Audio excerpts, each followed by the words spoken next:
Right, you lot, what do you think of a weekly quiz? We do it at the end of every football fill-in, yeah? And everybody loves the quiz, Watto. Yep. Me included in that. Me, very much so. We love the quiz, don't we? What do you reckon about doing a weekly, standalone, by itself, 20-question quiz? It's creating a lot more work for Jamie, and he's buzzing about it. But let us know. Get in the comments down below. A weekly football fill-in quiz.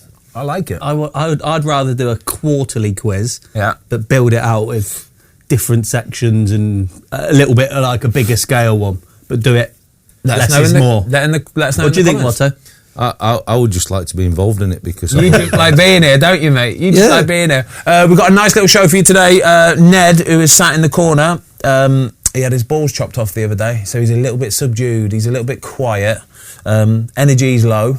So what's best for him is lie on a signed Fraser Forster jersey. Yeah, underneath Ned at this moment in time is a signed Fraser Forster top that we're giving away to somebody, aren't we? Yeah. How do they win it?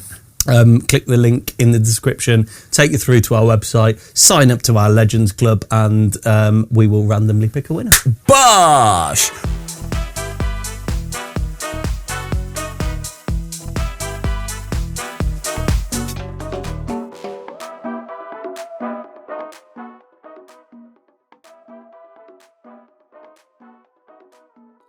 Right, should we start with Arsenal Man United, lads? Yeah? Yeah, why not? All right, this was last night, so we're recording on Thursday morning. This was the game I watched last night. So, Amazon fixtures, I picked one game, and I picked this one. Go quickly, Ben.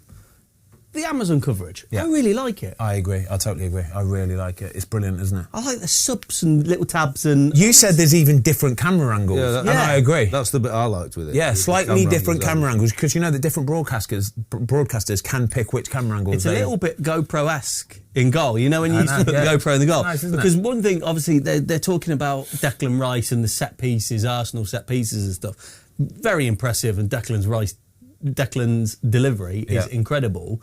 But from those angles, I kind of was looking at Onana and I said to you guys, I was like, should he kind of make more movement off his line? Because he's kind of just waiting for it to come. The first one, he can't do anything about it, agreed? It's a flat ball. It's a very flat ball. It's a great ball. The second one, though, he has to come out for that. He has to come out and get a punch or something. You cannot let the ball drop down 2 yards out on the angle from his back post. You can't do that. He has to come out and help his defenders there. But Man United were poor, really, really poor. I thought Arsenal dominated the game pretty much. United had a couple of chances, but Arsenal dominated the game. United, I thought, went there with a mode of just, let's keep it tight, lads. Let's not get beaten today. And Arsenal just picked them off. I think, I don't know what you think, but I think that it's obviously way too early to make any kind of judgment because he's making big changes, formation, getting to grips with the players who he likes, who he doesn't like. And I think it was just a pragmatic performance, but he's just getting his house in order at the moment. Yeah, I honestly believe they've obviously done some real diligence about who they want, and I think the leadership or the ownership of Man United in terms of the guys above, upstairs, have sat down, had a chat with him. I think because he's the real deal and they really believe in him, he's told them how he's going to go and approach this. And of course, Man United have to win all the football matches. That's what Man United is. But I think they're aware of how he's going to go about this process. It seems to me as though he's giving everybody an opportunity to play, and he's going to make some big and brutal decisions. Maybe January for sure, but certainly come the summer. He's giving everybody a platform. I think the hierarchy really believe they've got the right guy. I think he must be a really impressive guy behind the scenes when he talks about his football, his philosophy and how he wants to go about his business. And he's giving all the players, at least when it comes to January, he'll have given them a chance. Yeah, it was interesting for me, Mount starting and Rashford not, Ben. Yeah, Mount didn't, I don't know what he's done to warrant that start, but he wasn't fantastic in the game. Rashford, when he came on again, not brilliant. He actually gave the corner away, which led to the second goal. Roy Keane went crazy about it on the overlap watch along, didn't he? Saying it's just shocking. His general play is shocking. Do you agree? Yeah, it's not good enough. It really isn't good enough. When you come on with half an hour to go, you've got to give it everything. You've got to run around. You're hopefully coming on with fresh legs against sort of semi-tired legs. So you should have a little bit of an advantage, but he didn't show any of that advantage. He didn't impose himself on Arsenal. We can always talk about Man United being poor, but Arsenal were just it was easy for them. Arsenal are a very good team. They're a really, really good team. In fact, Martin Odegaard was just... You talk about star players, yeah? You talk about shining lights in teams, and Arsenal have got a few of them players. You look at the centre-backs, they are just dominant and they're forceful and they're big, full-grown men. But then you look through the spine of the team as well, Martin Odegaard, Declan Rice in there, just proper winners. Real star quality, and Man United had none of that. That's for me the thing with Odegaard. You take him out of the team, they are a different team because he's phenomenal. You get him further up the pitch, especially when he starts going out to Saka's side. Yeah. And it doesn't matter how defensively you set up, those two will find gaps, won't they, Watson? I think his link with Saka is becoming like a real key. Saka's flourishing off it as well, though. Saka just looks even better. And you'd think that the opposition would really see that and try and stop Odegaard at source or get a 2v1 against Saka, do something. But we spoke about it on Monday. He just finds pockets of space. Yeah. And then when he attracts them, he just knows the weight of the pass and the timing of the offload, and then Saka's on his way and he's in a one-on-one situation or sometimes even clean through. But some of the Arsenal's attacking play were really good. But I thought Man United could have been a little bit more offensive, especially when they'd made the subs, because obviously two key players missing for Arsenal in that back line. And Man United never really struck home that advantage. They didn't want to impose it. That's a confidence thing. That's a mentality thing. That is where they just felt like they were the inferior team. I think they turned up to the Emirates and felt like the inferior team and they just didn't want to get beat. It's as simple as that. And Arsenal found it so easy to pick up. I think from minute one they were defending a point. Yeah, weren't they? Defending a point is never going to happen. And it took 2 set-piece goals, don't get me wrong. Take away the set-piece goals, Arsenal still has so many more chances, but it was the 2 set-piece goals that undid them, really. And when you're playing against Arsenal as well, there's a stat we've got on screen here. Arsenal scored 21 goals from set pieces since the beginning of last season. So you know it's coming, right? You know it's coming. You know how to set up, or you should know how to set up to try and defend against it. And the way that Arsenal scored the goals was so easy, wasn't it? It's the easiest set-piece goals in the world. I think you'll be really disappointed, the manager, because obviously he's putting a new formation into Man United. They've very rarely ever played with 3 centre-halves before the new change of management. But I think going into that game, he's obviously imposing his style and wanting to get that back 3 and 3-4-3 really working and whatever. But you know, as a new coach, that that's not necessarily going to be the fact. You're playing at the Emirates, they're a top team, but other than that, you know the other threat is set plays. And however much time he wanted to spend on his shape of 3-4-3, he needed to spend the time on that. Just as much time. Talk about United setup from the corners then. What do they do? Do they do zonal or man-to-man? Yeah, they've gone zonal with a little bit of man-to-man, but very little man-to-man, if I'm honest. And they have too many bodies not doing anything. Yeah. We spoke off air. Obviously, Arsenal have got a phenomenal record, but this set piece is something I saw 5-6 years ago at Huddersfield Town against zonal setup, really making late runs, and it is difficult because when you're zonal, you're obviously not wanting to be squared up, but you kind of get squared up a little bit. You're supposed to take a set position. Yeah, and they've got the ability to go near post or far. Yeah. That's the game you don't know. Yeah. But when they set up behind you, it's really off-putting as a zonal defence because you're not used to it, you're not seeing it. But we've seen it now for 18 months, this set piece, and they're becoming very, very good at it. But Jamie's put a good picture up on screen behind you. And if you talk about little details, they've got Fernandes and Højlund, and I've never been able to jump that high in my life. So you can see they've got some agility. But the problem I have is that they get sucked under the ball, which creates pockets. Yeah. And that's something you cannot do because is it a great ball? Is it a flat ball? All them things, 100%. But if you create pockets by encroaching forward, you're going to give them spaces to get into. Where they should be. So when you do a zonal setup like that, for example, I guarantee Bruno, because he's not the tallest, will be the front spaceman, right? Yeah. So he's probably in the right position, Bruno is, right? And Højlund's come forward into that space, which has left an opening for Timber to come in and get the little nick on it. It's a fantastic ball. Yeah, but you can see, so the 2 United players and you bob on, there's Fernandes there, but Højlund should come in behind and deal with it. Yeah. But there's 2 players got sucked under it. You've got 3 Arsenal shirts inside them there. Yeah, I know. So you've created such a pocket, and the quality of Rice to get that ball there, but it shouldn't have had 4 yards to put it in. Yeah. It should be a yard. Now, that's then a different ball game. So for how good it is from an Arsenal perspective, I think if you're Man United, you're really disappointed that you've created a pocket. Is it easier to set up against Arsenal by doing a man-to-man when you're talking about set pieces? Because then you can literally say, right, he's yours, grab hold of him, lock onto him, do not let him get a run on you, stop him from going in the first place. But when you play zonal like that, people can make blind runs from behind you. They get a little march on you, it's game over. It's really difficult, I think, because they've been so successful, and ultimately it's cat and mouse, isn't it? Like Man United have been zonal under Ten Hag, and the zonal now under Amaran. But what you would do is just to make it more difficult for Arsenal, because they know your setup and the set piece coach sees it. Why don't you do something different for one game? Hey, if it works against you, maybe. But I think probably having a more of a mix. I'd have probably gone 2 or 3 zones and maybe more man to man. And that would have changed. And it would have changed their setup, because as soon as they have their first corner, the set piece coach on the side's flustered, the players are flustered, and we're creatures of habit. So when you do your team meeting or your practice match day -1, it's all about Man United, 6 zones, 1 or 2 markers. All of a sudden, you've changed it up, and it's like, what are we supposed to do then? What we're going to do? And they're going to be looking at the side of the pitch, and it's all different. It would have been tough for Man United to make such a big change, but ultimately they've stuck with what they know, and they've still got done anyway. This is the point with Amarim, isn't it? So I think most United fans now have accepted that there's a huge overhaul here.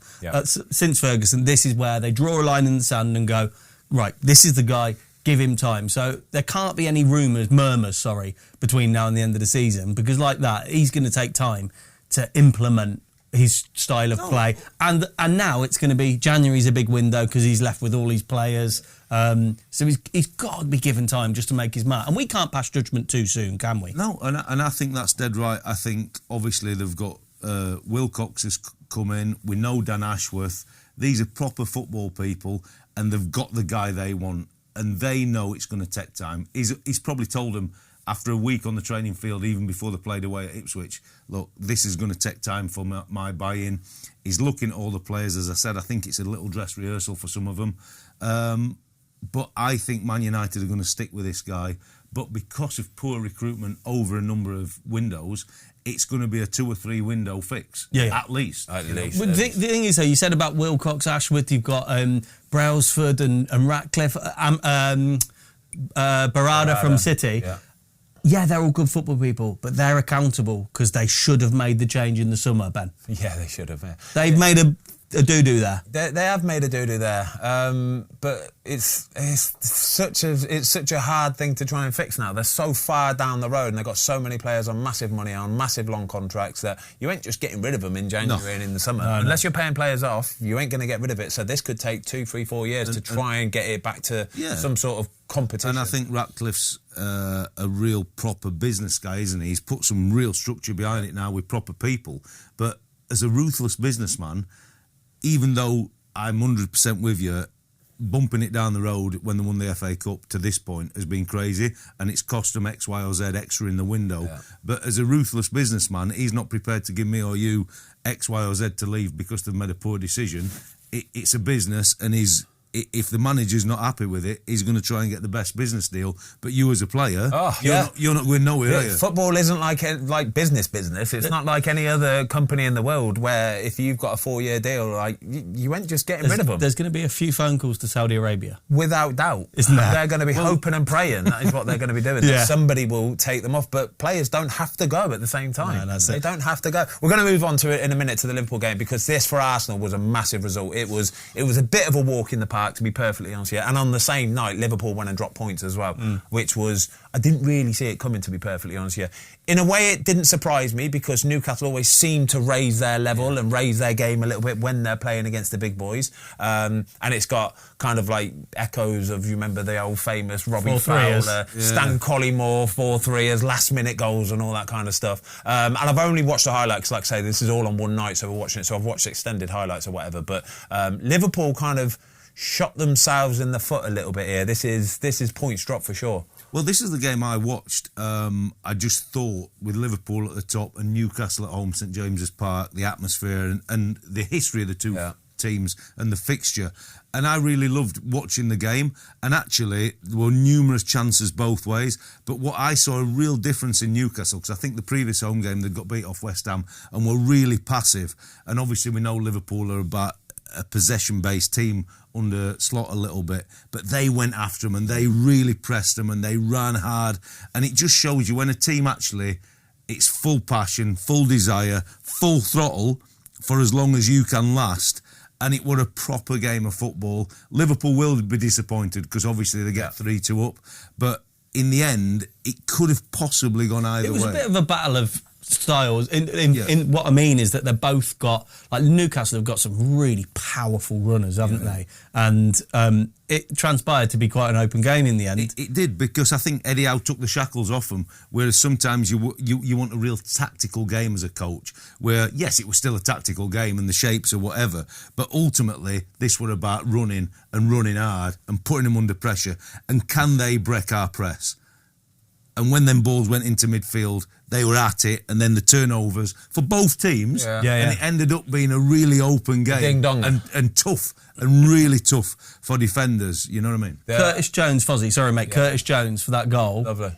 Mate, talk to us about that. It's desire. It's all just about desire and work rate, and those runs go unnoticed so many times where you break a neck from the halfway line to get in the box and the ball don't come to you, and it's like another one that I've just made a massive effort for, but thankfully it got to him, and the finish as well is absolutely fantastic. Took it in his stride beautifully, but players just don't really seem to do that kind of stuff anymore. They really don't, because they don't want to expend energy, especially when it's in a game like this that it's end to end. There were quite a few talking points in this game, to be fair. The Isak goal to start with as well. The way it sits up for him, if you can watch the replay, you lot at home, go over to Sky Sports and have a little watch of the replay. When he's about to strike it, it just pops up off the turf, doesn't it? It just pops up, right? And when it does that, you can get the cleanest of connections, and he did exactly that as well. The force with which he hits that ball, It's interesting me watching it, though. It's the first time, because I think Kelleher has been really phenomenal in goal for him, but it's the first time I was watching that, and obviously watching it like live as well. And he did have some good moments in the game, I'm not saying that, but it was the first time I thought, he looks like a number 2, the missing Alisson at this moment. You're right in terms of the ball sat up nice, but he'd backed off a little bit, and yes, it's an unbelievable hit power, but it's just a collapse and it's in and past him. The second goal is just left hand, and even though he had good moments, and then I think there's probably question marks about all three if you're talking about a team that's trying to win it. And Alisson, would he have been beat with all three of them? No, I would have backed him to make the second save probably, and the third goal just can't happen. What happened there, Fozzie? His last 90th minute of the game, it's a deep ball in, and he's kind of he's watching the ball and he's thinking, this is really deep here, surely there's going to be nobody behind me, so he's tried to just pull his arms away, let it go out, hopefully out of play. Fabian Schär, it's come off his ankle, it's gone in the back of the net either way, right? I don't think even Fabian Schär's tried to put that in the back of the net. He's not going to get it, but like from the goalie's bit, the goalie can't leave that. You cannot leave a ball when you don't fully know what's behind you. He could have taken that quite comfortably as well. He could have done, but he opted for the safer option and tried to let it go out. And you just can't do that, especially when you're in the 90th minute of the game. That's when you really need to switch on. See the game out, 3 points. Kelleher, what's his first name? Queven. Coleman. Isn't it Queven? Yeah, it's I'm hard scared to say. I'm scared. Like Coleman. They pronounce it Queven. Well, I don't know why. I don't know how to pronounce it. I don't see a V in there. I can only give you it in the Queen's English from Barnsley. It's Coleman Kelleher. But no, carrying on from what I said there quickly, he's a fantastic goalkeeper, and I think if he does have a big run in the team, or if he does get a move in the summer or whatever, then he will establish himself as a proper first-choice goalkeeper, because he's obviously got everything about him. He's brilliant. But when you have been number 2 for so long, it's very hard to maintain that high level of performance when you come into the team. It's like you have this adrenaline rush for the first few games and you really do well. Yeah. And then all of a sudden it's sort of the routine of it kind of can affect you a little bit, and it takes that power out your leg. You might switch off on concentration here and there or whatever. He's not the youngest of goalie, but again, experience-wise, he hasn't got that many games under his belt as well. But it'll come, because I think he's a fantastic goalie. And what about the other things? So there was a pen shout, Kwanzaa on Isak. It's a pen for me. Well, to be honest with you, because the ref didn't give it, I think they stick with it. Yeah. But I think if the ref would have given it, VAR would not have overturned it. And this is our problem with that's VAR. the problem with it. This is our problem with VAR, where it's then down to that decision that referee makes there and then. If we didn't have VAR, I'm just going, yeah, cool, the referee's made that decision and that's what it is, we move on. Yeah. But the fact that VAR is bound by what the ref does there and then, what's the point of it? Was it a pen for you? Probably, possibly. In the game possibly. now... Modern day game, it's probably it's a penalty. Yeah. But with the way we view football, probably sure. not football. The same with Virgil van Dijk on Gordon. He's just been cute enough, hasn't he? It's class. I love this. This is what should stay in football. I love this little bit of contact. We even be having this discussion 10 years ago. No chance. It wouldn't even be... Virgil van Dijk did it to Kylian Mbappe in the Champions League in the week as well. Virtually the same thing, and I'm all over it. If you get a chance to get across and give somebody a little bit of one of them... I think that's the beauty. I love it. I think that's why he's cute, because he hasn't raised arms and elbows, has he? He's just used his body weight and gone, no. Streetwise. Well, that's what makes him one of the best. You guys have met him in the flesh, and if he raises his elbow, he's above Gordon's head anyway, because he's such a beast. Is he one of the biggest... is he one of the most athletic players you've ever worked with? I would say for the size of him, to be a centre half and be as quick and as mobile as what he is, he's like any centre half. He wants to stay between the width of the box. He don't want to get dragged into them wide areas. But for the size and stature of the man, I could not believe the size. He's got some aura, hasn't he? His presence. His presence. This is what really upsets me me now when we talk about all these set piece coaches. I had him at Southampton. I think he probably scored 2 in 2 years. And look at the size of him. I think that says something about your coaching. Absolutely. Probably because he was on free kicks or something. I kept him at the back. I didn't think he could edit. We're going to talk about Chelsea in a second. Quickly before we do, though, Mo Salah. My gosh, is he turning on the form just when it comes to getting a new contract? Nah, mate. He's been turning on the form for what, 8 years now? In fairness, well, the Saudi League now can't afford him, so I don't know what he's going to do. Mo Salah, they just give him a 3-year deal on 400 grand a week or something, please. I'd hate to not see Mo Salah in the Premier League. I would. I'd hate to not see him in the Premier League. It would be a loss for us in football, but he must have some mentality to keep going like he's going when all this fluff's around him and he just focuses on his football and he knows he's at the top of his profession. And now whether Liverpool are prepared to pay it or not, but if he keeps delivering like this, it's big moments as well, because he didn't have too much in the game, didn't he? But the big moments come.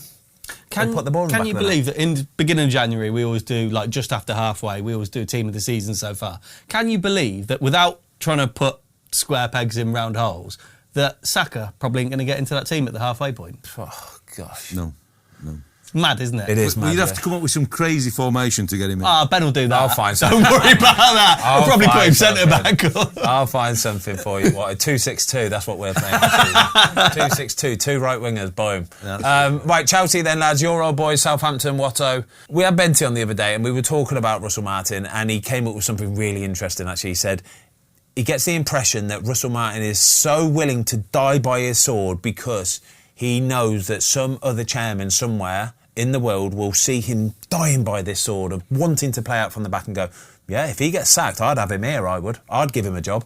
Yeah. And that's exactly how it seems, because when you're giving goals away, like Southampton are, the first goal, Lumley, edge of the box, in a position he doesn't want to be in, trying to play a ball into the midfield, it gets cut out. It would. I mean, look, and it is. We've mentioned it all season. It's Einstein's theory of insanity, and keep doing the same thing and expect different results. Look, I'm a bit like what you've alluded to, because if a chairman thinks that this is the way to go, and he ends up being and not being disrespectful to the players he's got at hand with a better group of players, and this is the modern way. But unfortunately for Southampton as a football club, they are going to suffer really badly this season in terms of the points tally and ultimately the way they're going about the business. I mean, I feel sorry for Lumley. He's a third choice goalie at a Premier League club. It's his second ever start. Yes, his past selection's wrong, but the manager's asking him to play 10 or 15 years out, 15 yards outside his box. He's never been in that environment, and the pace of these Chelsea players, the pressure of it as well, just for that pass, and he ends up being 10 yards outside his box when somebody's rolling it into the net. So it's not all his fault, even though the pass selection is wrong. And look, Chelsea, honestly, I've been in that Southampton dugout, especially, and we'll talk about the sending off in a little while, when you're a man off, and I've got beat 9. and that could have been more than 9. Yeah, it was painful, Mate, I'm wasn't going to it? throw one out there. At this point, and I know Maresca came out the other day, at this point I think Chelsea could really threaten for the title. I agree. And the thing for me is they made 7 changes Yeah. for the game, and you look how busy it gets, right? The fixture list, they've got this European squad. The fact that he can make 7 changes, I said to you off camera, Ben, I wouldn't put it past him to just rest players and drop them from the matchday squad just to get them through into spring. And I think while some might fade, and I think Liverpool are going to have a real dip at some point, I can just see Chelsea just staying. I totally agree, and I totally agree, and I want to see it as well, because I want to see a 3 or 4 team title race. I really do. I want to see it. But Chelsea have got it absolutely bob on. They're in a European competition which they should theoretically walk up until the semis or finals. Yeah. So the teams that they're playing against, they know they can make a complete 11 change. Complete 11 players, and they will still be able to win it very comfortably. But what it does is it keeps that other 11 players interested, like really interested. So training every day will be really high tempo, because everybody knows that for whatever game it is, they've got a chance of being involved. Whether it's a Premier League game like we saw this one for the Southampton one, 7 changes, everybody could be involved. So you have to keep your standards high. And when they're winning games 5-1 and the manager's making 7 changes, he's doing everything right. I think the thing is, Fozzie, as well, though, is obviously because of this European selection they've got and having such a big squad. If you're not playing, but you're still travelling, it's still taxing, you're still mentally switched on. But he's got the ability to give players a bit of time off, hasn't he? He could literally do that. Like you said, we before the show started said about over the Christmas period, maybe giving players 2 or 3 days off. When you're a player playing in European competition, international fixtures, Premier League fixtures, if the manager says to you 3 days off over Christmas, oh my God, what? It's like you could offer them $100,000 in money or 3 days off, and I'll guarantee you everyone will take the 3 days off. I swear on my life, it is that important. It's the biggest currency in football, I promise you. It's time, and it's the one thing that they can't buy. But like we talked about, maybe when you come into January, you do your team halfway through the season. Well, if you talk about managers, it's Maresca and Slot, isn't it? Yeah. And actually, I think with what he came into and where we all thought Chelsea were, I think he's probably overachieved more than... Manager of the season so far, and that's massive statement considering what Liverpool have done. That he would be my guy, and the reason I'm saying that, I think he's box smart with the European stuff, what you've alluded to. But I think he knows. I think he's had a proper pre-season with these guys, and he's realised these are proper players. But he's got the group together, and he knows he can make changes. They know how he wants to play, what he wants to do, and he'll be the one who benefits over the Christmas period, because if he's prepared to change and they're running on full gas when they've got the accumulation of the games over Christmas, he'll be unbelievable. And it is a bold thing, but I think he's walked into an environment where we were all saying that's a tough... Look how many managers failed. Pochettino, who I thought last season we're going to do something with these guys. Graham Potter, who was supposed to be the next real deal. Yes, he's had 1 season at Leicester and he's got this job, but at the minute... I think he is doing a phenomenal job, and they were up against a real poor Southampton team. Let's not manager. You can't go past Slot for coming in after Klopp, right? You can't look past... How many points clear are they? There's something to be said for it. He's the guy, Slot, so far. Probably. He probably is. But I'm all over it, Maresca. And even the way that he talks, they said, you surely even have to be getting carried away with this a little bit. And he said, no, game on Saturday. Process, isn't it? Yeah. Process. And what about game of the weekend? That's it. What about the red card? So I just think Southampton are naive. Like, there are times on the ball where the pressure wasn't put on the ball. They weren't closing. There wasn't the intensity. There wasn't the intensity there. Yeah. But the red card, Stevens' red card. Yeah. One, we live in a world where there's VAR. Yeah. If you're going to do that to one player on the pitch, do not do it to Mark Cucurella. It's just like silly little moments turn into massive game-changing moments. That's all it is. If you do that, it's game over. You're done. You're getting pumped anyway, but if you go and do that, you're down to 10 men, you're double pumped. Like, what are you thinking? Look, I've known Jack Stevens a real long time, since he was a kid making his way, and he's established himself as a very good Premier League defender. He's captain of the team. So when you're captain of the team, look, he'll have been really pissed at the 3-1 down. Yeah. It's a set piece. Cucurella's marking him. He's probably thinking, I have a little nudge or pull his hair or whatever here. I might get a reaction and I might get a red card the other way. But as it panned out, as Tom said, there's so many cameras, so whatever, and he's the one guy who's going to make a drama out about of it. So he has a little pull of his hair, and look, it's in the laws. You pull somebody's hair, you're off. Yeah. And the game had already gone, but from that point on, Would he get a 2-week wage fine for that? Do you think? I think the club have got to do something, haven't they? And ultimately, when you're captain of the team, you have to, accept your fate, probably more so than somebody else. It's just stupid. Can you fine a player? So obviously, with getting a red card, the club get a fine. It's a nominal fine. Yeah. 100 quid, whatever.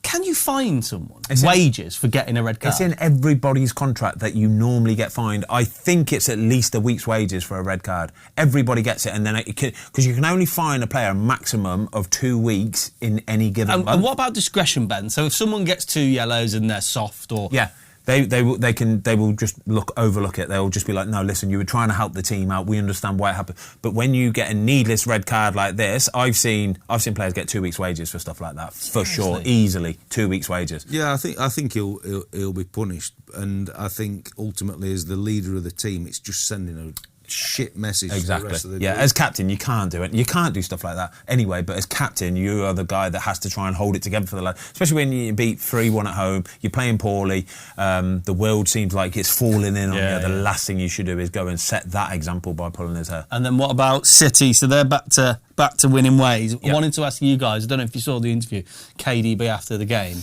and he kind of intimated that he's been playing through pain with this hernia. At that level, how common is it that players are playing with such a niggle? Because a hernia is not nice. Hernia is a problem. It's an horrible injury to have. You had hernia before? I have indeed. Oh, they're disgusting, aren't they? I have a double hernia there. Oh, it's so painful. Honestly, it's so painful. Can you play through it? No, you can't. Well, it gets to a point where it's pressing. There's a little nerve in here, right? And if it gets to the point where it's pressing through the muscle wall and pressing onto the nerve, every time you do the movement, that aggravates it. Oh my God! It's like an inferno. Really? Genuinely, it's like a fire where you have to stop and go. And it takes about 10 or 15 seconds, 20 seconds to go, but you are immobilised for them 10 or 15 seconds. It is such a horrible That doesn't pain. sound nice. Honestly, it's disgusting. So you have to get it done. They normally either sort of like singe the nerve off or something, or they'll repair the muscle wall or whatever. But it's a horrible injury to have, and it can take you a while because then it affects all your core, your back. It affects everything. It's an horrible injury to have. But to see him back, I watched the first sort of half hour of this game actually before the Man United game kicked off, and City were in cruise control. From the very get-go, they were in cruise control. As the game panned out, they actually gave a few good chances up to Notts Forest, in fairness to them, and I think if Forest would have taken them, it could have been a bit of a different game. 1-0. Yeah, Wood has a good. They had some very big chances. Morgan Gibbs-White had another one as well. Yeah.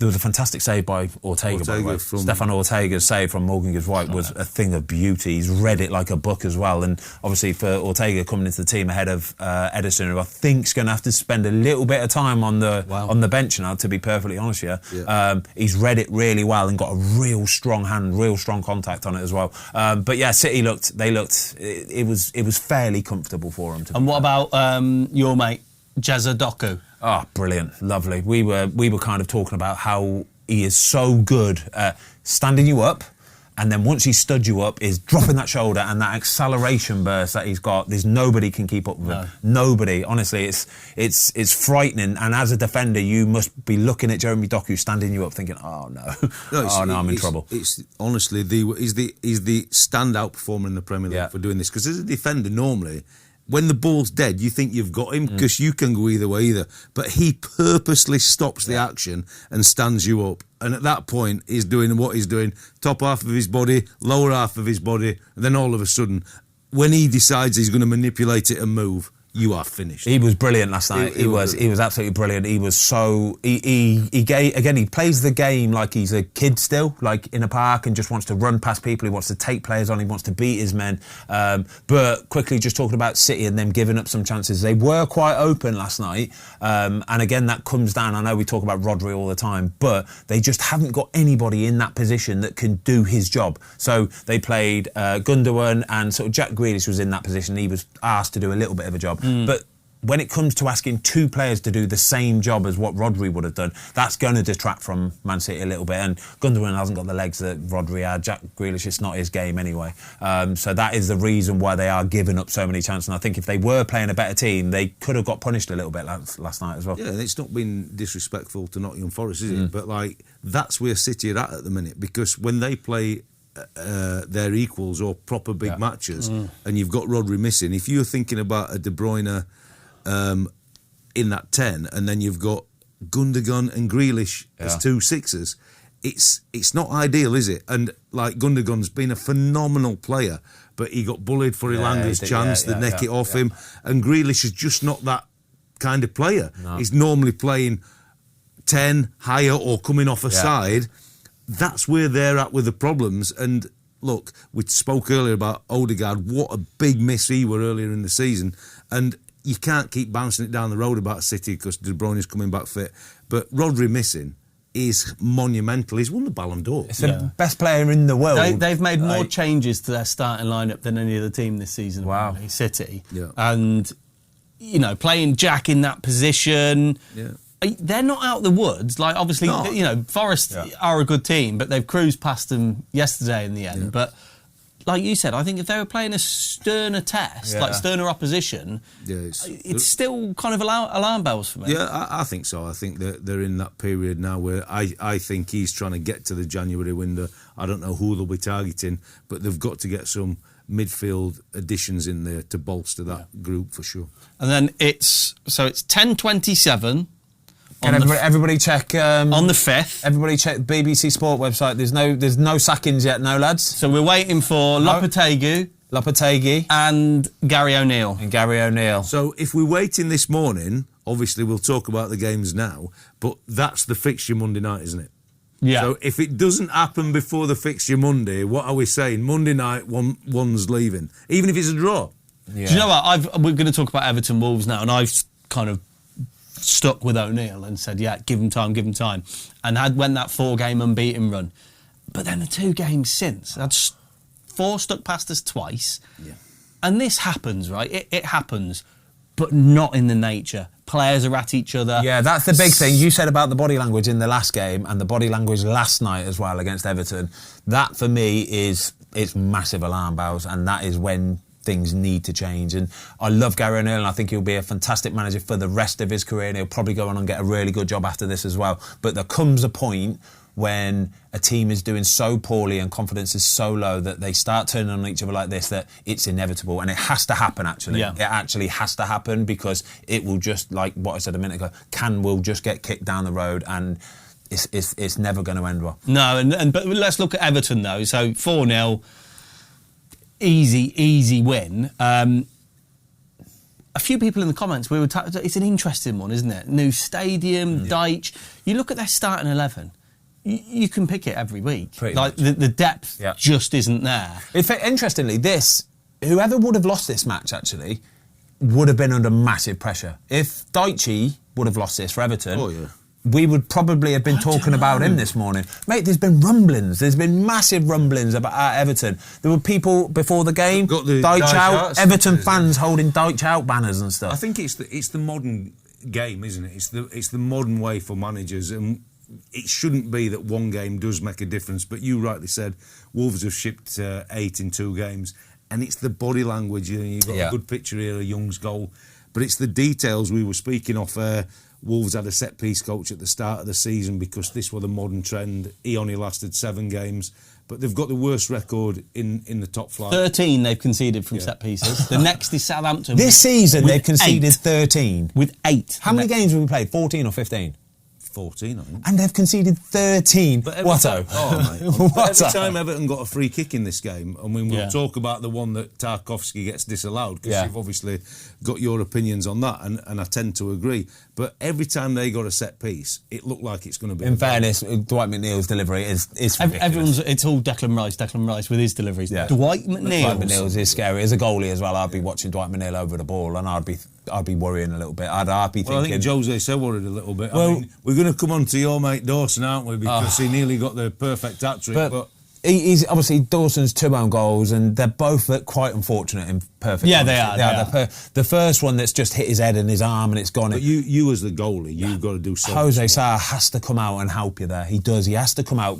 When you're playing against a team who specifically work on set pieces, it's like Onana earlier in the show against Arsenal. When you're playing a team that are going to set up 4 set pieces and they're going to be putting the ball on top of you, the goalie has to know he has a big duty to his teammates to come out and help them as much as he possibly can, whether it's getting a punch on it, catching stuff, but being on the front foot. Even if, right, Dwight McNeil is standing over the ball and the lads are on the 18-yard line, yeah, that's where the line is, right? I want my goalie to be stood on the edge of his 6-yard box, because what it does is Dwight McNeil looks and he sees that goalie on the edge of the 6-yard box and he goes, maybe don't get so aggressive with it. Because he stood there, I can't put it in that area because it's just a simple catch for him, and it gets in his head a little bit. But when the goalie, you can tell his body language, his confidence as well, and he's almost sinking into his goal.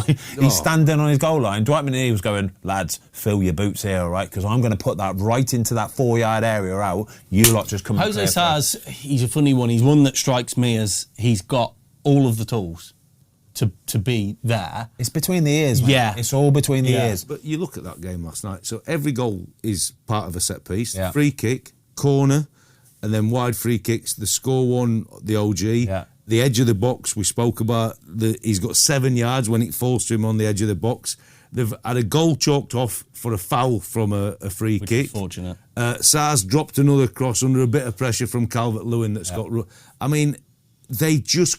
And you wouldn't want to say it, really, but they got bullied. Yeah. In their own It's 18-yard soft. box, It's so they got soft. bullied. And for all the aspects of the game, that's what's cost them. That's almost worse than getting outplayed. Yeah. It is. It's worse than getting outplayed. If you come up against the team and then you go, to be fair, they just popped us off the park. That happens and you hold your hands up. But when you've been bullied, soft defending and you've just let the ball, it can't happen. The Tarkowski goal, by the way, lads, right, I'm sure blocking is just part and parcel of it, right? That we were taught to block players off, right? You just stand in the way of them, get in the way of them. Don't give them a free run to just come across and defend it. No chance. And this happened for Tarkowski, and if I was him, I would have been absolutely fuming, because for me, that's just how you score good set-piece goals. Is you attack the ball, but other players get around it and block off their players as well. This is where football's changing, isn't it? Oh, so you've got VAR and all these set-piece coaches. I'm sure as you go further down the pyramid, there isn't so many set-piece coaches as a full-time job, but it's part of the role of a member of staff to take the set plays. But you watch, and I've watched quite a few games in the Championship, League 1 and 2 this year, a set-piece is a totally different world to this Premier League, because you will have blocks, you will have holding, and you'll have all them things to create a space, and the referee and his assistants between them have got no chance of seeing it, and there's so many goals. But if these teams ever get fortunate enough to get up to the Premier League, whoever's doing all these routines are finished, because you've got to start again and reinvent the wheel in the top league. Do you know what I think we should do? Let's put, Jay, if we can put out a post on like Instagram or something, I'm really interested to hear what Everton's thoughts are on Dyche, what the fan base is, whether it's a 50-50 split or something. Because they did a talk sport. They were talking about it on Talk Sport last night, and an Everton fan rang in and did a really impassioned speech about getting behind the club and getting behind Dyche, and it was a bit of a 50-50, you know. Was it? It was very, very split. I just think at this point in their history, like, listen, it's all short, it's cyclical, everything goes around, comes around, but at this point in their history, with the stadium and stuff, I think it's one of those, not now. Just do the right thing. We know this guy. Yeah. He's got a proven track record of getting it done. True that. And unless that next manager coming in I presume it would be a foreign coach that might not have an experience in the Premier League. You just don't need it now, do they, Watty? But if that's true, and what you're saying, and I agree, look, he's keeping that team up this year. We know that the bottom three's tough for your team. Wolves to get out of it. Leicester, we'll talk about the bounce with Van Nistelrooy later in the show. But ultimately, he's going to keep them up. Now, going into that new stadium, if the club have got processes behind, let him have that first season, but start now. You know that in 18 months' time, we want to change direction. But I'm like you, certainly don't do it now. And that first season in that new stadium, it'll be tough for Everton in the new stadium as well, because it's an alien place for them. Goodison Park, it's been home for hundreds of years. And you get a feel that it's a tough place to go. And they might lose a bit of that. So if you have too much change, when the environment's different, the dressing rooms will all be plush, nice. It's a bit different getting changed at Goodison now, and the atmosphere and the tight on you. I mean, it'll be an amazing stadium, but there'll be a lot of change for their own players there. So you don't want to make too many changes. You know what would be interesting as well is to see what they do with the pitch, Everton, at this new stadium, because there are parameters of how big you set your pitch up at. You have to have it within, there's like tolerances. You can have it longer, you can have it wider. And it'll be interesting to see if Everton actually go and make it big and wide, because obviously it's going to be a big, brand new, grand stadium, a big, lovely open pitch. They can have space to make it a bit longer and a bit wider if they want to. Dyche will not want that. Exactly. Dyche won't want that because he wants it as tight as he possibly can. I guarantee he probably has it set to the smallest parameters, a bit like what Tony Pulis used to do as well. Grow the grass longer, tight as heck. Throw-ins can get put under the 18. It'll be perfect. You'll have a drone footage, right? And you'll be looking at it first match of next season, and you'll be thinking, I'm sure that running track's 10 yards wider than what it needs to be around the pitch. Why is the grass 8 inches long? I know. Before we talk about Villa then, this is the Fraser Forster shirt we were talking about, signed by the big man himself. It's got a few Ned hairs on it, but it's fine. He's a clean dog, I promise you. Look at him. He's so tired. He's all subdued. He's not the man he once was. Right, Aston Villa lads, what are we saying? Come on, big First dog. win in 8. First win in 8, massive win for them. Fairly easy as well, to be honest with you. Flecken in goal for Brentford, some massive saves, some big saves, a lot of saves. They could have scored 6 or 7. Bit of a surprise, this one, wasn't it? Yeah. As in, Brentford aren't usually... No. They won't usually roll over like they did, would they, Ben? Away from home, they actually do. Yeah. No, that's they a fair really, point. really do. Brentford, obviously, their home form is the best in the Premier League. You know what you're going to get from them. It's a little bit worrying that they can be so Jekyll and Hyde, isn't it? Yeah, because, and I've alluded to the fact that I think Thomas Frank probably deserves something in terms of one of the bigger roles. But this season, the away form wouldn't merit certainly how they go about the business at home, and it is a real strange thing. And ultimately, like, if you're going to get that big job, you win home or away. It's just what's required. But the drop off, and it was a massive night for Villa because they had to get back on track, and the 3 points were really, really important. I just think it shows the mentality as well. We talk about players, whether you play when you're 100% fit, and that Martinez obviously come off at half time, broke his finger in the weekend game. You know, obviously it's not a bad break. As far as bad breaks go, there's probably no ligament damage and bits and pieces. So he gets strapped up and away he goes. But that's a mentality. And when that mentality comes through as your goalie's going to start, I think it sets the tone for the rest of the team. Ming's first Premier League start. Well done, In what? In 16 months, is it? 18 months? Something like that? My God. Fair play. Looked at home as well, didn't he? Did. Absolute doddle for him. All took it in his stride. Morgan Rogers. Beautiful. First goal, right? Drives from midfield, plays it out wide, nice little subtle drop back, gets the time, finds the top bin. I'm waxing lyrical about it this morning. Fozzie goes, keeper should have done better. I think he'll be a little bit disappointed. Really? I really, really do. I think so, because he's read it, hasn't he? Exactly. He's read it, and he gets he's actually so far across, he's not going with his left hand. He's think, right, I've got a relatively comfortable top hand save. There you go. And then I think he's lost himself halfway through the process, and he's like, I've just not timed How all has that gone in? I just Has it- haven't executed the save. Yeah, So yeah. when a player does that, stops, sets it, it's very obvious what he's doing. There's only one way he's going to execute that finish there is by opening his foot up, opening his hip up and curling it into that corner. Everybody knows what he's trying to do. And as a goalie, that's where you need to start taking these little steps back, little contacts back, reading it, boom, comfortable. And it should have been a comfortable save for him. I guarantee you he'd have woke up this morning and gone, yeah, should have saved that. Because Emery's definitely got one over on Frank yesterday, hasn't he? Because we were talking off camera, Watto, and I said to you, kind of one thing I noticed when watching it was in those 6 positions, Kamara, Bailey and like Tielemans, when they got on the ball, they transitioned from the 6 really, really well, but were very, very quick in getting the ball forward, weren't they, Watto? It was incredible, and I think they would have worked on that on the match day -1 stuff, because you saw even when McGinn came into that pocket, whenever they fired into that area, they knew they could turn on it. Yeah. Or Brentford weren't up against them and they got on the half turn, and then Rodgers and Watkins Powerful. what away, and they're powerful. Because a lot of teams, Watto, would have, like, they get their ball in that deep position and they'll kind of go sideways or You just recycle it. slow. Yeah. But they were quite clearly, that was once we get in that pocket, we play forwards and we play forwards That's quickly. where we expose them, But- and they did that time and time again. I would have said they had probably 8 or 10 moments like that in the game. And Brentford, to be fair to them, could not live with it. And in the end, you said at the start of it, Flecken would be disappointed with the goal, but he made numerous saves. Villa were on top from start to finish, to be honest. Ollie Watkins, in fairness, was phenomenal. Ollie Watkins he's getting better and better for me as well.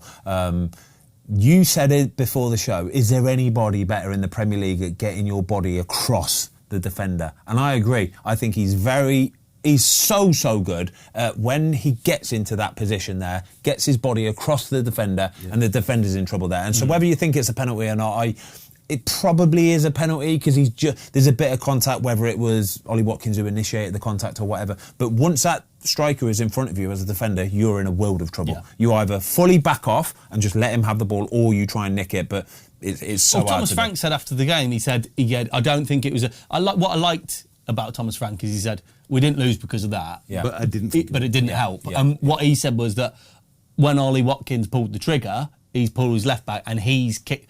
But he's in that position and these things happen because he's come across because of the work that was done beforehand. Legs get tangled. The foundation and work I think was done. that's why the ref gives it. But I think it's a bit like the Kwanzaa one we were talking about earlier. If the ref wouldn't have given it, true that. I'm not sure VAR could overturn it because there weren't much in it. And I think that was Thomas Frank's point. Yeah. But what I like you said, it's really refreshing. Let's not have the Steve Cooper Leicester stuff with it. We're all away about referees. Look, we were dog shit. Yeah, they were better than us. We were rubbish. Bosh. I accept it. It was a real bad night at the office. We made Villa look like they're going to win the Premier League. That didn't affect the game. Obviously, it didn't help us, but it is what it is because Villa was so much better on the night. I've got a question for you, lads. So you look at like Morgan Rogers, Dwight McNeil, as well as he's playing. He's not going to get a sniff for England, in my opinion, because we've got that much talent from the midfield onwards up the pitch. I just look at these players coming through and playing well and think, God, we have got so much talent. How old's Morgan Rogers, lads? He's got to be 21. I think he might be 20. Well, the young players, the only hope they've got, these players, is that we said to Tuchel, because you've not been 20 games before January, 22, sorry. We're going to change your manager and we're going to play 3-4-3 so we can get some real offensive player at wing-backs. Oh, wow, yeah. You never know, though, because he's progressed so quickly in such a short space of time anyway. I just don't know what the ceiling is for Morgan Rogers. I don't know what the ceiling is. He's already got his cap. He's got his cap, for sure, but in the words of Michael Richards, he has burst onto the scene this season. He has. Yeah? He has, he has burst onto the scene this season and he just keeps it going. So I don't know how far he can go. If he continues to improve, then he could be the driving force in that England team. You just never know. But he's doing wonders and that's all there is to it. So see, I think like pre-Southgate, there was this blueprint for the FA and a style going through age groups and grassroots, which has come to fruition, if we're honest. Yeah. The thing that worries me is the coaching side, Watto. Yeah. Like English coaches, the pathway isn't there, is there? No, it's really sad. If I put my goalkeeping coach's hat on, obviously I was fortunate enough to work with a lot of the young teams and then eventually be given an opportunity to do the full team. We've got some good coaches behind it, but all of a sudden Tuchel's come in and he's bringing Ilario in to be goalie coach from Chelsea. So that's not a reflection on goalkeeping coaches. But then if you talk about the broader picture in terms of being a national coach, like obviously he's won the Champions League, hasn't he, Tuchel, when he was with Chelsea, and we all thought he'd done a really good job. Graham Potter were getting spoke about, not worked for 18 months. Eddie Howe didn't even get to have a conversation with the FA, and yet he would be the one who's the shining light, but not won anything. And it's not always about winning things, but I think if you're a British or an English coach now, you're thinking, got a lot of work to do to get anywhere near that national setup when we're not getting the chance to operate. But we need coaches to be and managers to be operating at the top level. I mean, we talk about Dicey a lot, but he's never going to be spoke about as an England manager with the record he's got. But for Eddie Howe not to get an interview, having worked at the top table really for years and years and years, I accept not won anything, but I think that's a pretty damning stat. Yeah, I worry what the criteria is, and if Eddie Howe can't get a shout whatsoever. Should we talk about Leicester, West Ham, lads? Rude the dude. Check BBC Sport. Lopetegui, he hasn't been sacked yet now? We're cool. We can still talk about it. Yeah. Rude's off to a flyer, Foz. Rude's, it's a doddle, this, isn't it? Just do this every week, Rude, and you'll absolutely smash it. You reckon that Leicester are going to have a flourish now and finish in the top 12? Yeah, I had a little bet with Watto, didn't I? A little How cheeky much? £5. Can I have a £500 bet with you on this one? No. I am not having it one little bit. I think Leicester will be fine. I don't think they'll get relegated because they're really good at maybe losing 2 or 3, but then winning one. 2, winning 1, losing 1, winning 1, and that gets you safe. It will. It's as simple as that. Yeah. But for West Ham, they are in a whole world of trouble. And I heard rumours the other day that they're already talking to different managers about replacing Lopetegui. And as soon as you start hearing that, the writing's on the wall for me. Well, I'm not quite sure he's set with the personnel there. There's obviously rumblings why he's changed the team. Look, Ings started his first game under him and actually played well at the post. West Ham actually in the game had the better of it. They did, yeah. But they got comfortably beaten. Which is a bad sign. Yeah. It's a bad sign, yeah. And I'm not sure where they go with it, really. We spoke just a minute ago about the West Ham Wolves game on Monday night. I'm not sure when Monday night comes round that both the current managers will be in situ for that game. I just can't see it. Has that ever happened? Cool. Has that ever happened? Yes, I bet you. Has to have. 2 new managers first game. Well, I'll tell you a strange situation that happened to me, because I used to always go in with the refs and do the handshakes. So when I went to Southampton, we were at home to Aston Villa, so I did the handshake with Dean Smith, and we beat him and he lost his job. Our next game after the international break were Norwich away. Yeah, he did and the I've handshake gone with to him. do the handshake with Dean Smith again as Norwich manager. Yeah, it's good. Up against him. It will have happened at the start of a season. Yeah, I bet you it's happened. But yeah. mid-season. It's good. It's a nice little stat. I want to find it if it has happened. Jamie Vardy, lads, he is 7 away from 150 Premier League goals. What a player. That is ridiculous. Yeah. It's ridiculous. Yeah. And I think he will do it.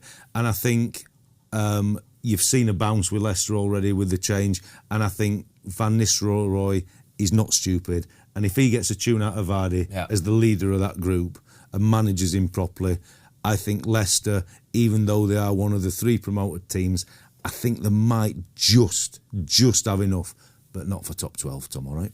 We'll see, mate. No, I'm not having... quickly talking about Jamie Vardy's opener, this is, for me, where VAR is just ruining football completely. It was weird. He scored the goal. He hasn't even celebrated. He knew it was offside. He's sure it's offside. Yeah. He's onside. He is onside. Someone's toe played him He off. didn't get to enjoy that moment, right? He had to do it again and went like this. He did enjoy it. But it's not the same, though, is it? But do you know what? He was so sure he was offside that even the finish, lads, right? Now watch it back. Watch it back for me. Watch the finish, right? He is so sure he's offside, he is just so casual with it. Going through the motions. He's going through the motions. He slotted the ball in the corner. His whole body is so relaxed because he thought he was offside, and he's just found the corner with it. He's walked away as if like, oh, well, it's offside. It's changed completely how he would have approached that goal. I promise you. If he wasn't thinking about that VAR or thinking about being offside, he might have tightened up a little bit there. He might have still scored, don't get me wrong. But he definitely approached it completely differently because he thought he was offside. And I agree, and I think he would have tried a different finish. We know about Fabianski, because he goes down a little bit, Fabianski, and a lot do the dink over the top of him, but because he thought, nah, and he's just passed it in. But it's interesting because we were talking before, because it was like the old-style referee and linesman job, because it's the blue shirt this side and the linesman's this side, he's just give it, because he just sees a blue shirt. And actually, and that's why we wanted VAR for the offsides, because if you'd have gone back historically over time, as soon as a linesman sees your shirt instead of the opposition, it's just a flag. There have been so many goals ruled out. But in the end, it was the right decision, and a really great start for Van Nistelrooy. GK Union, I think Maz Hermansson is going a little bit under the radar. Yeah, I agree. He looks like he's turning into a proper... Very solid, good, dependable Premier League goalkeeper. Well, you did the Foscast with him, and obviously I knew he were a Premier League goalie, but you were impressed with him as a guy. Yeah. He conducted himself really well, came across well on the Foscast, and obviously he's transmitted that into playing regularly at Leicester now, and I think he has been an unsung hero, and he's making save after save, which could be a potential worry, but he's actually making them and enjoying his time in the Premier League, and now actually only 14 games in for sure, but looks like a very established goalie, Premier League It's his goalie. temperament, Watto. That's exactly what it is. It's his temperament. He's so calm and composed with it. He's a fully grown man already, isn't he? He knows exactly what he's doing. He's in control of all his facilities. I like it, but it's nice to see a dependable goalie. He's not going to go and celebrate a save. He's not that sort of goalie. What? He ain't going to get up and go, it's all about Ben, me. we spent some time with him, didn't we? You spent a lot of time playing golf with him and stuff. He's not your average footballer. No, he's not. He's not your average. He was very nice, calm, outdoors, loves nature. Yeah, loves his fashion, clothes, a bit of this and that. He's got other interests, not only football. Yeah. He doesn't define himself as a footballer, so we're buzzing for him. We are, Watto. We're going to, do you know what? We'll put a link into the podcast episode down below. He was really good, wasn't he? Great one, yeah. Right, one more game to go. Then we've got the quiz, lads. It's Ipswich. Right, Against Crystal Palace. We need to talk, before we get into the game, of which we're not going to spend too much time. In the press, in the news, the armbands, the inclusive armbands. We're talking about this. Controversial, lads. Yeah. Do you know what it is? Go on. You've got to be really careful with how you position this, because you just have. Mark Gahey's been reminded by the FA, because no political statements, no religious statements or views. So he's been reminded by the FA. Yeah. Sam Morsey is a Muslim, didn't wear the armband. And I just feel, whilst I'm all for supporting and getting behind the community, I just feel like by trying to make the players wear these things, you're compromising them. Because Sam Morsey, it's a religious thing, and Mark Gahey has, I don't know, has he acted out by writing that on the armband? But I just feel like you're compromising these guys and putting them in a bit of a difficult position. Yeah, look, the Rainbow Laces 2-week event, if you like, is all for the right reasons. It's for the LBGT community and all that kind of thing. You see with the picture here, even the substitutes board's got the rainbow thing on. Certain players wear laces if they want to do, refs and all these things. So it's all done in the right manner, but it actually transfers across to put other people under a little bit of pressure to conform, where what we're trying to be is all inclusive for everybody. And if your feelings is that that's not for you because of your faith, you shouldn't be held up against it, because we're doing the Rainbow Laces campaign so that we are all inclusive for everybody. I think it's making the news for the wrong reasons, Ben. Yeah, I do. I think once you start forcing somebody to do something, then it's not inclusive. That completely loses its message in the first instance. I remember we were doing this when I was playing. I remember I was, I think, the only player to wear the rainbow laces in a game. But it didn't bother me. It is what it is. It's not a problem for me. It doesn't infringe on any of my kind of beliefs or. And I'm sure you want to support it as well. Yeah, exactly that. Not a problem whatsoever. The thing is, though, I just feel like I think there's been a few people that have been outspoken on like the Kick It Out campaign, and it feels like a token, like a gesture, and whilst you've got to start somewhere. Yeah. Shouldn't we be saying to the players, listen, if you're happy to support it, which I'm sure 99% of people are, let's create a community event. I know I can't speak saying that they haven't, but let's do something. Let's do a different initiative. Get into that community rather than just wear that. Football's such a massive mouthpiece that they have to be seen to be doing this and giving the right message and putting it across in a certain way, but it's not always going to be applicable to every one of its members, though. You know, you have players that might be Muslim or Christian faith that don't necessarily believe in this or want to be involved with it, and that's fine. They shouldn't have to wear it or do it. Or I just think it's something that they just love to make a news story out of. That's nowadays. the problem, isn't it? The messages for the Rainbow Laces got lost because that's it. we're now talking about certain individuals. It causes more friction. It causes more friction than what it should be. It shouldn't have come to this whatsoever. And there needs to be awareness raised. But like I said, I think if there's a different initiative and getting into the community and actually saying to the players, let's get involved, hands on, and then perhaps that's a better way than. I mean, we're a football show, lads, and we're having to talk about stuff like this. Yeah. It's ridiculous. Well, let's talk about the game. Should we actually talk about the game, shall we? Right, on to the quiz. Crystal Palace, a very good goal. Massive win for them. JP Mateta, absolutely bullying Ipswich. If Ipswich want to stay in this league, they can't be getting bullied so easily like this. But But yeah, massive win for Palace. Second win of the season. We all think Palace are probably going to be all right, but for Ipswich, this is just it's They've got to too win easy. games. It's too easy to lose for them. That is. Yeah, a home game against a team that's been struggling. You've got to start somewhere, even if it's a 0-0 draw. Yeah. You've got to take something. You cannot afford to get beat in that game. And at the minute, I think, even though we were quite positive about Ipswich at the start because they weren't getting beat, the draws have caught up with them already. Draws kill you. And they're going to kill them. And unless they can find a formula pretty quickly, they're going to play nice football, but are going to be going back to the Ipswich are doomed, aren't they? It's looking that way. Yeah, it looks that way. It's never quite that easy, but yeah, it's not great. It's not great signs. It's those first 4 or 5 games of the season for me when they looked so bright and played so well. And we talked last week with Benty and yourselves, guys, about momentum in football. Yeah. And I honestly think if they'd have just got those couple of wins or even that win earlier. It's all you see it with so many promoted teams though. It's that adrenaline of new season, new Premier League. It's all shiny. We've never been here before. It's you have more energy. Genuinely, you have more energy than what you normally do playing in the Championship.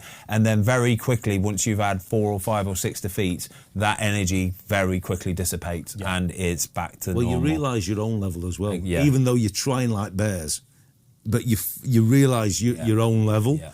And like you said, if you've not got that momentum to hang on to and drive you forward, the Premier League can suck the life out of you. Oh, my gosh. Even though it's ruthless. What you've wanted all your life. That's ruthless. It's ruthless. Yeah. And Palace, ultimately a real established Premier League team and won at a canter, really. They know how to win games like that. The Premier League is so ruthless, it can very quickly go from it's the promised land and I can't wait to get there. Next season's going to be amazing for us to playing in it, getting beat every week and going, oh my God, I can't wait to get out of here. As a football fan, this is the kind of dilemma, right? So being a Wolves fan over the years, it's such a weird thing, right? Because you go in the Premier League, I told you guys last night, my lad was raging. I had to have a word with him because he was kicking off and getting a bit aggressive. Gio, come on. Yeah, and he was like going mad. So I'm like, mate, just calm down. And then he's accused me of having no passion. Yeah. And I'm getting slung into the mixer with the players. I'm getting slung into the mixer with the players. But it's such a strange dynamic because when you do go back to the Championship and you travel into these kind of proper old football grounds and you're winning more than you're losing. Lovely, it's such a nice feeling. And then you get promoted and you lose more than you win or you lose most weeks. It's so strange. It's tough, isn't it? Because really your mantra is, can you win 7 or 8 games in the Premier League? Yeah. 7 or 8, and with a few add-ons, you normally... Should be all right. That's all you're saying out your 38. And it sounds really easy and achievable, doesn't it? But it's so much harder than that. So much But harder. Wolves are an established team now. They'd give a left bollock to be able to get 8 wins on the board. Don't worry about that. Ned's not giving his, is he? No, they've gone, mate. Should we do the quiz, Ned? Yes, please. Yes, let's do it. Quiz time. You're such a dog, Dad.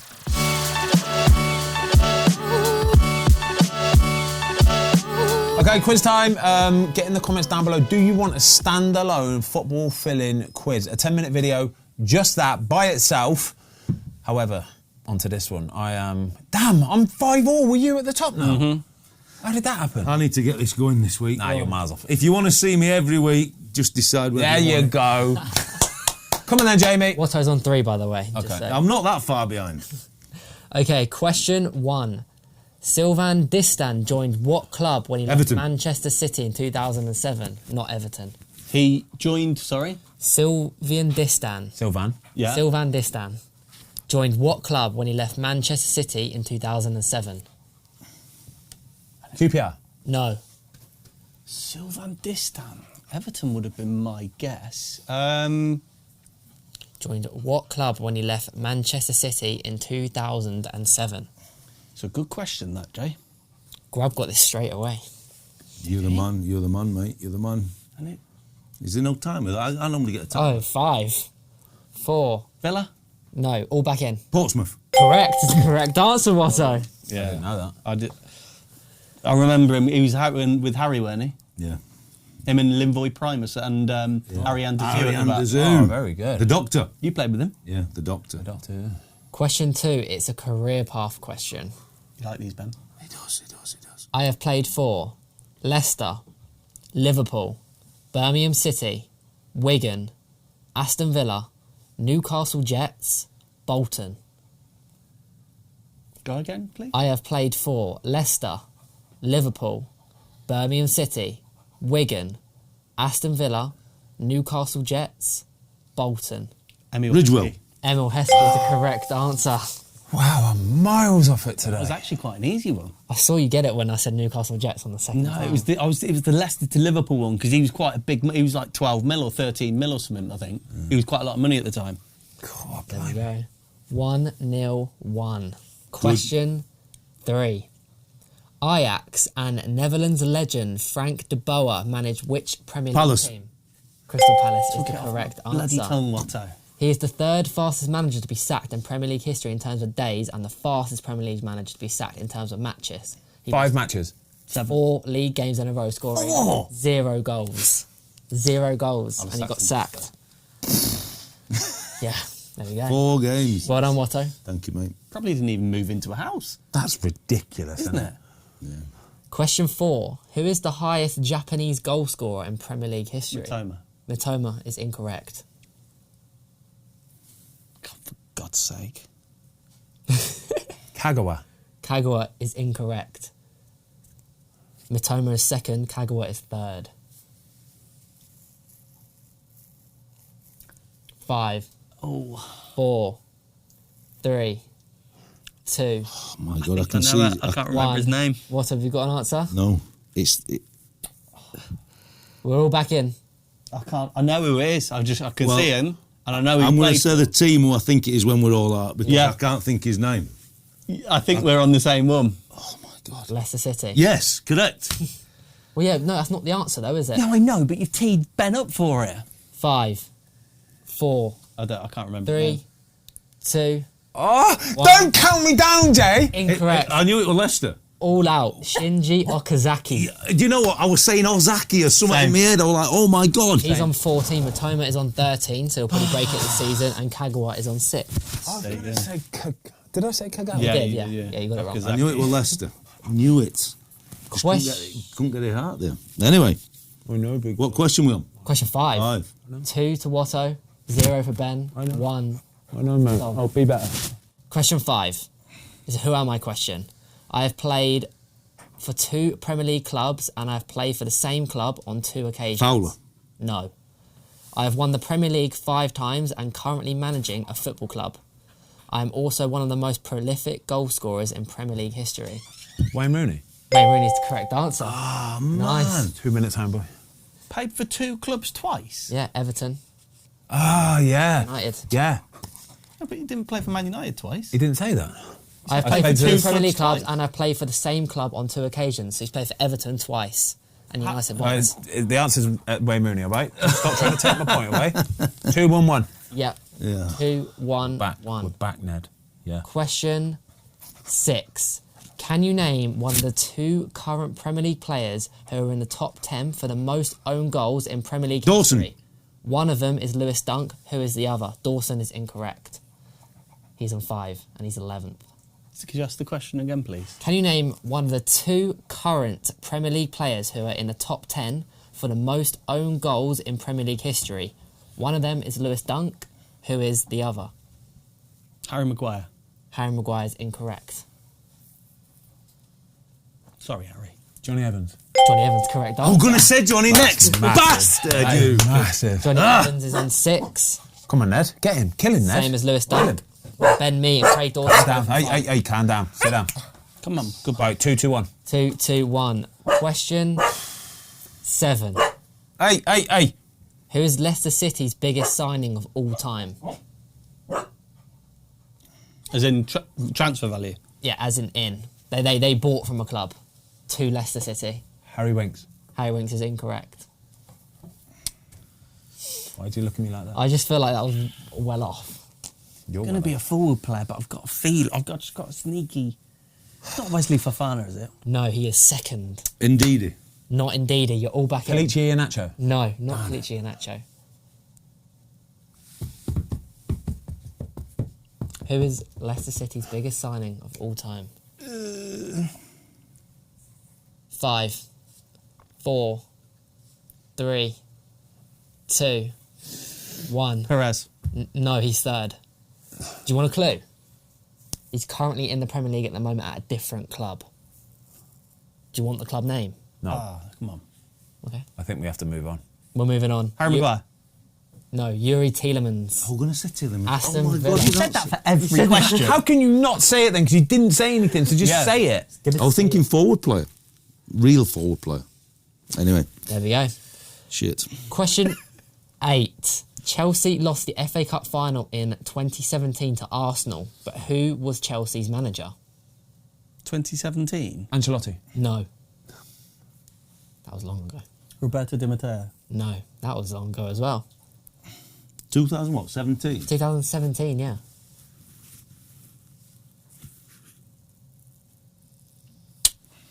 Okay. Conte. Conte's the correct answer, Otto. Bastard. Yeah. Otto takes the lead on 3 points. Question 9. We've got a manager career path. So it's where they've managed in their career path. Just Also known as just- a manager just- career path. Just putting it out there. I like that. T's and C's. I have managed Bristol Rovers, QPR, Plymouth Argyle, Leicester City, Blackpool. Cooper. No. Crystal Ian Palace. Holloway. Ian Holloway is the correct answer. How many are you on, Tom? 2. 2. Where's he now? Swindon, isn't he? Swindon, yeah. Yeah. Remember when we went? Where we went to, When we went to where did we go? it was, Fury fight, wasn't Fury it? Chisora. At Tottenham. Yeah, he was absolutely mortal, wasn't Yeah. he? He was, yeah. Bought me a bottle of Belvedere. I've still got that. I've still got that. Whole bottle Oh, of but vodka it was a we big bought, one as well, It was yeah. like 150 quid. I went looking for one. I came up and someone was And like, you've not drank it? I have drunk it. I've drunk the whole bar. Take that home with you? Yeah, it's in the bar at home. We're Yeah, getting to sign it for you. yeah, What incredible. a legend. What a legend, Lovely yeah. bloke. Yeah, great guy. Question 10. Final question. What's the score? Sorry. 3-2-2. Yeah. Where did Andy Cole finish his playing career at? Nottingham Forest. Nottingham Man Forest City. is the correct answer. Oh my God. gosh. You've done incredible to get that, by the way, because he's played for so many clubs. I was going to do his career path, but it was so long. Tie break, you two, tie break. Forest. Forest, yeah. Right, Champo. You and Ned are out. We'll just have a cuddle. We'll just have a cuddle, Ned. You do get the consolation prize. Yeah, we'll just have a cuddle. Tie-breaker Right, question come on. between Tom. Come on, Watto, I need you. I know, mate. I've been in these positions so often lately. Can't get over the line. Oh, sorry. Hold on, wait for Ned. Come on then, let's go. Tie break. Okay, tie-breaker question between Tom and Watto. Come on. What club was Michael Carrick at before joining Manchester United in West Ham. 2006? Both incorrect. You're both back in. Huh? Both said West Ham, didn't you? Yeah. What club was Michael Carrick at before joining Manchester United in 2006? Birmingham City. No. Was he? It wasn't at West Ham. He had a move between West Ham and Man United. Mate, honestly. Did he? I don't know. Where there? Sure about this? Yes, I'm sure.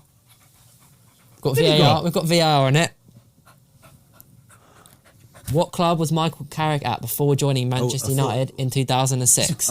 It's a great question. West Ham. Yeah, It's a great question. It wasn't alone. Is it factual, Grub? This. wasn't alone. Wasn't alone. VAR's backed me up on this. Where did Michael Carrick go? See where the referees get the hate, you know. I hope you've got another question. I'm not allowed to get involved, am I? Do you know it, Ben? Do you think you got it? I don't think so. I ain't got it. Leeds. No, incorrect. I was going to say Middlesbrough, but No, not Middlesbrough. Wow, no one's got it. no, I don't know. Are we, I don't know. Are we just? Oh, I don't know. You tell me. You're the. What's the answer? The answer is Tottenham. Oh my God. gosh. Of course he was. Lads. The answer was Tottenham. Have you got another question? I do have another. That's question. criminal. Go look at Talk my- about like all of us blanking Yeah. there. Criminal. You know when we said West Ham though, then and it weren't that, just total mindset Yeah. of just I was thinking more of alone and all this kind of, I don't know. I have another question, but we're going to do a cut and I'll be back. All right. I can't believe we've not got that. Okay, so I've had to go back to the quiz database and I've chosen a career path Oh, question. love it. Because we normally get these right, don't we? So Well, Ben does, but he's finished. So He's not finished. you're testing us. Right. He's 29. Career path question. I have played for Aston Villa, Burnley loan, Sheffield United loan, Bolton, Chelsea, Crystal Gary Palace, Cahill. Yes. Bournemouth. Gary Cahill's correct Gary Cahill. answer. Damn Tomo it! With the win, he moves to the top of the leaderboard. 2 in a row. 6, 5, 3, 1. Thank you, gents. Well done, guys. Well done. Damn it! Come on. Good Well done, Tom. Tomo. Momentum, lads. You know what we were saying about momentum? Yeah.